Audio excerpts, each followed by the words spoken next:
সোমবার রাতে ইসরায়েল অধিকৃত অঞ্চলের আকাশে দেখা গেল খুবই অদ্ভুত দৃশ্য। একটি বড় জ্বলন্ত অগ্নিগোলক, তার চারপাশে ছোট ছোট অসংখ্য আগুনের বল আকাশ থেকে নামছে ইসরায়েলের ভূখণ্ডের ওপর। এ দৃশ্য গোটা পৃথিবীতে চাঞ্চল্যের তৈরি করেছে।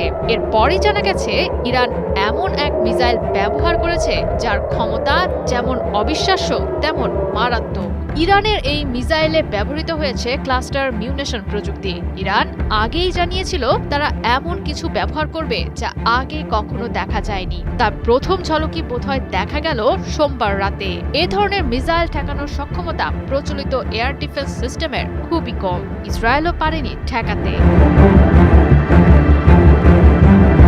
ক্লাস্টার মিউনেশন হলো এমন এক ধরনের ক্ষেপণাস্ত্র যেটি বড় একটি ওয়ারহেড মাঝ আকাশে খুলে অসংখ্য ছোট ছোট বোমা বা সাব মিউনিশন ছড়িয়ে দেয়। এটি একবারে বিস্ফোরিত না হয়ে বিস্তারিত এলাকা জুড়ে অনেক ছোট ছোট বিস্ফোরণ ঘটায়। নির্দেশনাবিহীন এসব বোমা নিচে পড়ার সঙ্গে সঙ্গেই বিস্ফোরিত হয়। ইসরায়েলি প্রতিরক্ষা বাহিনী IDF এর তথ্য অনুযায়ী এ ধরনের ক্ষেপণাস্ত্রটির ওয়ারহেড প্রায় 7 কিলোমিটার বা 4 মাইল উচ্চতায় গিয়ে খুলে পড়ে যায়। এরপর এটি প্রায় 20টি সাবমিউনিশন ছড়িয়ে দেয়, যা প্রায় 8 কিলোমিটার ব্যাসার্ধে ছড়িয়ে পড়তে সক্ষম। সাধারণত ছোট বোমাগুলোর শক্তি তুলনামূলকভাবে কম হলেও বিস্তৃত এলাকা জুড়ে ছড়িয়ে মারাত্মক ক্ষতির জন্য এটি তৈরি করা হয়েছে, সামরিকভাবে যাকে বলে এরিয়া স্যাচুরেশন ইফেক্ট।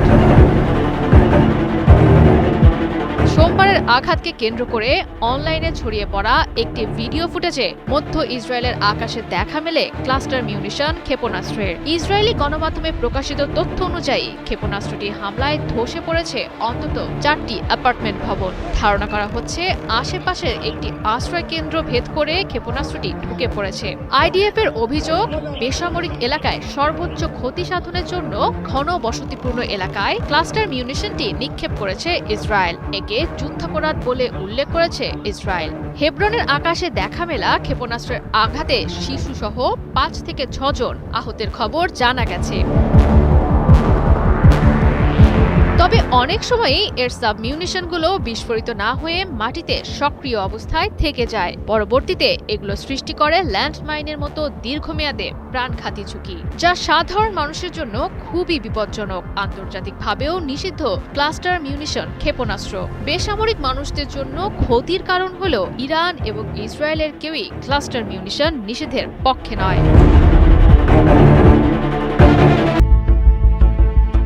উত্তাল মধ্যপ্রাচ্য। পারমাণবিক ইস্যুকে কেন্দ্র করে গত 28 ফেব্রুয়ারি ইরানের রাজধানী তেহরানের একাধিক স্থানে আকস্মিক হামলা চালায় যুক্তরাষ্ট্র ও ইসরায়েল। হত্যা করেছে 4 দশক ধরে ইরানের সর্বোচ্চ ক্ষমতায় থাকা সুপ্রিম লিডার আয়াতুল্লাহ আলী খামেনিকে। এদিকে খামেনিকে হারিয়ে যেন উন্মাদ হয়ে উঠেছে IRGC। পাল্টা জবাবে ভয়াবহ হামলা চালাচ্ছে মধ্যপ্রাচ্যের মার্কিন ঘাঁটিগুলোতে এবং ইসরায়েলে। এখন পর্যন্ত F-15 সহ 3টি মার্কিন যুদ্ধবিমান বিধ্বস্ত হয়েছে। হামলা চালানো হচ্ছে মার্কিন দূতাবাস সহ বিভিন্ন ঘাঁটিতে। এখন পর্যন্ত 4 জন মার্কিন সেনা নিহত হয়েছে। ইরানের হামলার ভয়ে ইতিমধ্যে মার্কিন সেনারা দুবাইয়ের বিমান ঘাঁটি ছেড়ে যাচ্ছেন এমন একটি ভিডিও প্রকাশিত হয়েছে। সবচেয়ে বিধ্বংসী রূপ নিয়েছে তেহরান। বৃষ্টির মতো মিসাইল নিক্ষেপ করছে ইসরায়েলে, যেগুলো আটকাতে ব্যর্থ হচ্ছে $1 বিলিয়ন পেট্রিয়ট ও আয়রন ডোম প্রতিরক্ষা ব্যবস্থা। সর্বশেষ পাওয়া খবর অনুযায়ী খাইবার ক্ষেপণাস্ত্রের মাধ্যমে লক্ষ্যভিত্তিক ও আকস্মিক হামলায় ইসরায়েলি প্রধানমন্ত্রী বেনিয়ামিন নেতানিয়াহুর কার্যালয় এবং বিমান বাহিনীর কমান্ডারের অবস্থানে গুরুতরভাবে আঘাত করা হয়েছে বলে দাবি করছে IRGC। বিবৃতিতে তারা জানায়, জায়নবাদী শাসনের অপরাধী প্রধানমন্ত্রীর কার্যালয় এবং বিমান বাহিনীর প্রধানের সদর দপ্তর লক্ষ্যবস্তু করা হয়েছে। বিবৃতিতে আরো বলা হয়, ইরান এ পর্যন্ত ইসরায়েল ও যুক্তরাষ্ট্রের আঞ্চলিক ঘাঁটিগুলোর বিরুদ্ধে ড্রোন ও ক্ষেপণাস্ত্রের 10 দফা হামলা চালিয়েছে। এদিকে গত 24 ঘন্টায় প্রকাশ্যে আসেনি নেতানিয়াহু।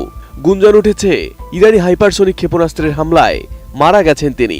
কাতার ভিত্তিক সংবাদ মাধ্যম আল জাজিরা অ্যারাবিক রয়টার্সের বরাত দিয়ে এক ব্রেকিং নিউজে জানিয়েছিল, রয়টার্স জানাচ্ছে ইসরায়েলের প্রধানমন্ত্রী বেনিয়ামিন নেতানিয়াহু এবং সেনাবাহিনীর চিফ অব স্টাফ একটি নির্ভুল ইরানি ক্ষেপণাস্ত্র হামলায় নিহত হয়েছেন।